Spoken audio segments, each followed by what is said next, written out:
ആദ്യം ഒരു ഇടിമിന്നലായിരുന്നു, പിന്നെ നല്ല മഴ. ഇടിമിന്നൽ കേട്ടപ്പോൾ ആദ്യം ഞാൻ കരുതിയത് വല്ല മിസൈലോ ഡ്രോണോ ആവുന്നു. അല്ല, എന്നെ പറഞ്ഞിട്ടും കാര്യമില്ല. ഇപ്പോൾ ഇവിടെ എന്ത് സൗണ്ട് കേട്ടാലും, എന്തിന് വാഷിംഗ് മെഷീൻ കറങ്ങുന്ന സൗണ്ട് കേട്ടാൽ പോലും ഇതാ അവസ്ഥ. അപ്പൊ എന്താ പറഞ്ഞെന്ന്? നല്ല മഴ. അപ്പൊ എന്നാ പിന്നെ ഒരു ബിരിയാണി ആയാലോ? ഈസ്റ്റർ പ്രമാണിച്ച് വെച്ച നോമ്പാണേ, അപ്പൊ നോ നോൺ വെജ്. അപ്പൊ നല്ല കംഫർട്ടിംഗ് ആയിട്ട് പ്രോട്ടീൻ റിച്ച് ആയിട്ട് എന്തുണ്ടാക്കും?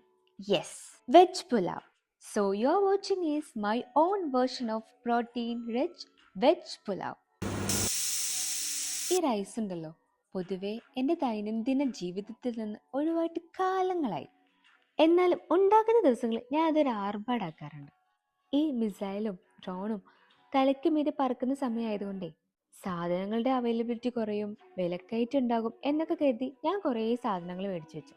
ഇപ്പം അതൊന്നും വേസ്റ്റ് ആക്കാതെ കഴിച്ചു തീർക്കാനാണ് ടാസ്ക്. പിന്നെ ഏത് വെജിറ്റബിൾ ആണെങ്കിലും ജസ്റ്റ് ബട്ടറും സോൾട്ടും ഇട്ട് സോട്ട് ചെയ്തെടുത്ത് തന്നെ കഴിക്കാൻ നല്ല ടേസ്റ്റാണ്. പ്രത്യേകിച്ച് ദാ ഈ ബ്രോക്കോളി. യെസ്, അങ്ങനെ നമ്മുടെ വെജ് പുലാവ് ഓൾമോസ്റ്റ് അടിപൊളി സ്മെല്ലാണ് കേട്ടോ. ഇതിനങ്ങനെ പ്രത്യേകിച്ച് ഇന്ന വെജിറ്റബിൾസ് തന്നെ എടുക്കണം എന്നൊന്നുമില്ല കേട്ടോ. നിങ്ങൾക്ക് ഇഷ്ടമുള്ള, നിങ്ങൾക്ക് അവൈലബിൾ ആയിട്ടുള്ള ഏത് വെജിറ്റബിൾ വേണമെങ്കിലും എടുക്കാം. So successfully our mission is complete. ഇനി കഴിച്ചു നോക്കിയാലോ? കൊള്ളാം, അടിപൊളി. അപ്പോൾ ഫുഡൊക്കെ റെഡി. ഇനി ഫ്രഷായി നല്ല കുപ്പായൊക്കെ ഇട്ട് ഫുഡ് കഴിക്കാതിരിക്കാം.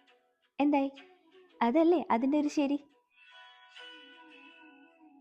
അപ്പം എങ്ങനെ, കഴിച്ചാലോ?